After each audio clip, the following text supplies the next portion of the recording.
উপকার হবে একটু আমরা সবাই একটু পিছিয়ে চলে আসি মানে লাগাইবে না এইসব দূরে ছিল তো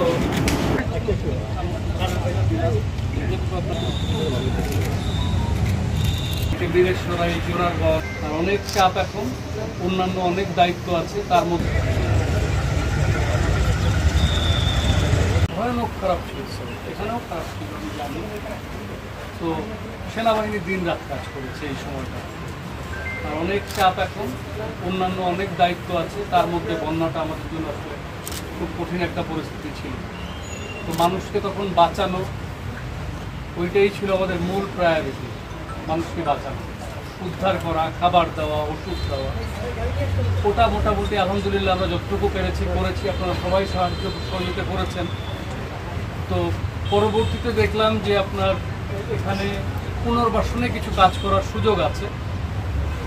যে পরিমাণ ক্ষয়ক্ষতি হয়েছে এটা তো আসলে কোনো এককভাবে কারোর পক্ষে করাই সম্ভব না এখানে ইউএনও সাহেব আছেন ওনার সঙ্গে কথা হয়েছে ওনারাও করবেন যখন ওনাদের ইয়ে হবে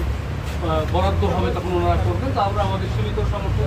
যেটুকু করলাম করছি এবং আরও করার চেষ্টা করব আমার ব্রিগেড কমান্ডার আছেন এখানে ব্রিগেডের রাইসুল সাহেব ওনার টিমই এখানে কাজ করেছে তো আমি আপনাদের সামনেই ওনাকে আরেকটু বলে যাচ্ছি কমিউনিটি ডেভেলপমেন্টের কোনো কাজ মনে করেন কোনো জায়গাতে ডিপ টিউবওয়েল নষ্ট হয়ে গেছে বা কোনো জায়গাতে কিছু স্যানিটারি টয়লেট করতে হয় এরকম কিছু বিষয় থাকে যেটাতে সমাজের উপকার হয় মানুষ সামষ্টিকভাবে একজনের জন্য না সবার জন্য একটা উপকার করার বিষয় থাকতে পারে তো আমরা প্রশাসনকে সহায়তা করার জন্যই এসেছি এক্ষেত্রেও আমরা সহায়তা করবো তো আপনারাই জনপ্রতিনিধি ছিলেন আপনারাই এলাকার মুরব্বী হিসেবে আমি যতটুকু বুঝতে পারছি আপনারাই আছেন